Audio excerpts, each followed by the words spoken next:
गयो भने मात्रै राम्रो छ भन्छ एकै दिनमा गएर घुमफिर गरेर भ्याउँदैन कस्तो राम्रो ठाउँ छ अरे भन्छ त्यो त त्यही हो नि यहाँ त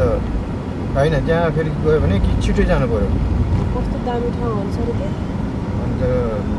नाइट भ्यूहरू चाहिँ राम्रो देख्छ त्यहाँ चाहिँ त्यो तल बोटहरू भएको ठाउँतिर चाहिँ राति चाहिँ राम्रो हुन्छ अरे क्या राति टाइम मेरो साथी पनि त्यही हो